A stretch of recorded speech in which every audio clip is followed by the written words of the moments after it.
अवधूत चिंतन श्री गुरुदेव दत्त. श्री स्वामी समर्थ. मंडळी, आपल्या हिंदू धर्मामध्ये देवपूजेला अत्यंत पवित्र स्थान दिले गेले आहे. सकाळी किंवा संध्याकाळी श्रद्धेने देवासमोर दिवा लावणे, देवाला फुले अर्पण करणे, देवांना अभिषेक करणे, अगरबत्ती लावणे आणि मनापासून प्रार्थना करणे ही आपल्या संस्कृतीतील अतिशय सुंदर परंपरा आहे. असे मानले जाते की ज्या घरात दररोज श्रद्धेने दिवा लावला जातो त्या घरात सुख, शांती, समाधान आणि सकारात्मक ऊर्जा कायम राहते. दिवा हा केवळ प्रकाश नसून अंधारातून प्रकाशाकडे नेणारा, अज्ञानातून ज्ञानाकडे नेणारा आणि ईश्वराच्या सानिध्यात नेण्याचं प्रतीक आहे. तर मंडळी, पूजा करत असताना काही वेळा अशा घटना घडतात की आपल्या मनात अनेक प्रश्न उद्भवतात. त्यापैकी एक म्हणजे दिव्याला फूल येणे. अचानक दिव्याला फूल येणे हा अनुभव खूपच सुंदर आहे. तर बघा, हा म्हणजे दिव्याला जर वातीमध्ये फूल आले तर हा देवाचा संकेत आहे का? देव माझ्यावर प्रसन्न झाले आहेत का? माझी पूजा देवाने स्वीकारली आहे का? असे अनेक प्रश्न आपल्या मनामध्ये येतात. तर आपण या व्हिडिओमध्ये या सर्व विषयांविषयी सविस्तर माहिती जाणून घेणार आहोत. त्यामुळे हा व्हिडिओ शेवटपर्यंत नक्की बघा.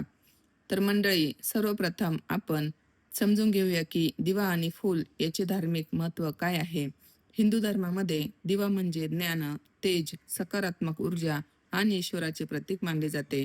म्हणूनच प्रत्येक शुभ कार्याची सुरुवात दिवा लावून केली जाते.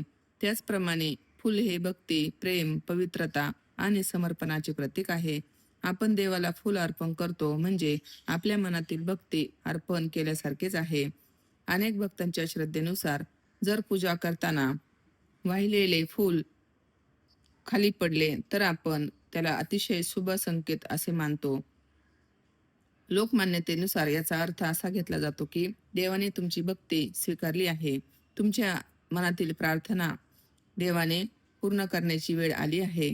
देव तुमच्याकडे कृपादृष्टीने पाहत आहे.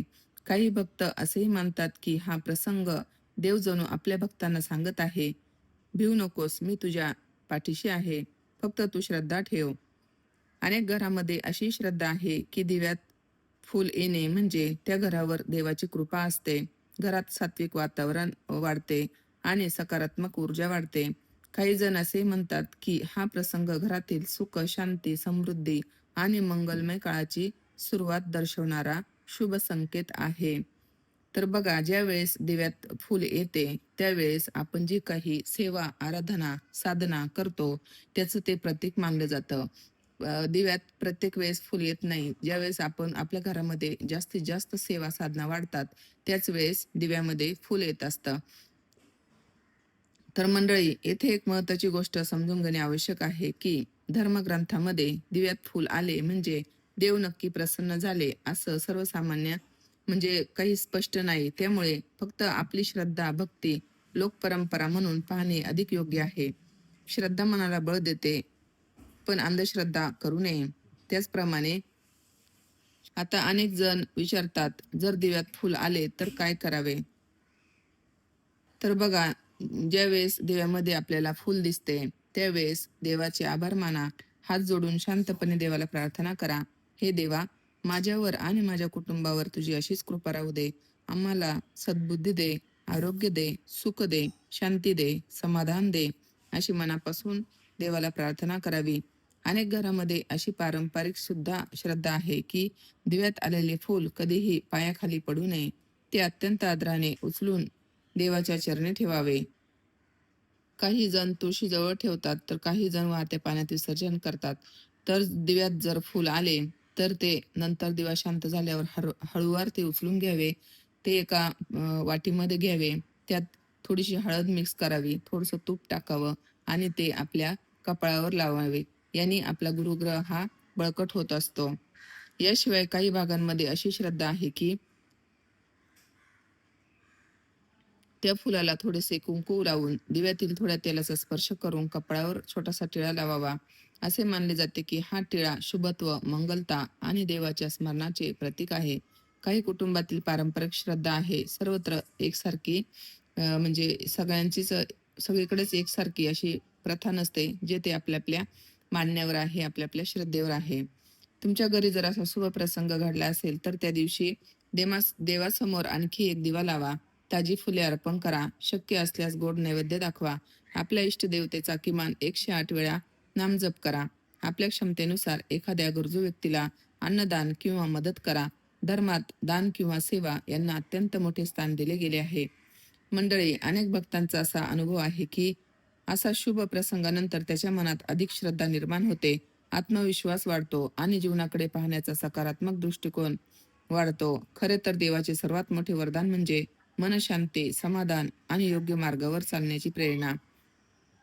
आता आपण हे पण लक्षात ठेवले पाहिजे की देवाला केवळ दिवा किंवा फूल नैवेद्य प्रिय नसतो.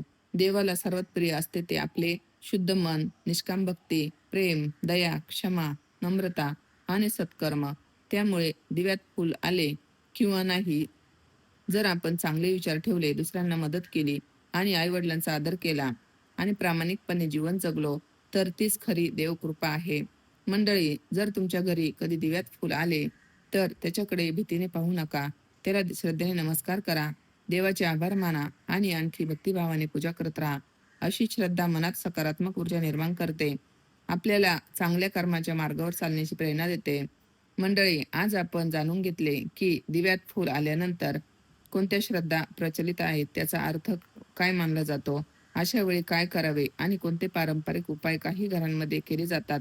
श्रद्धा मनाला आधार देते, पण आपल्याला जीवनातील खरे यश हे देवावर विश्वास, प्रामाणिक मेहनत आणि सत्कर्म यामुळेच मिळते.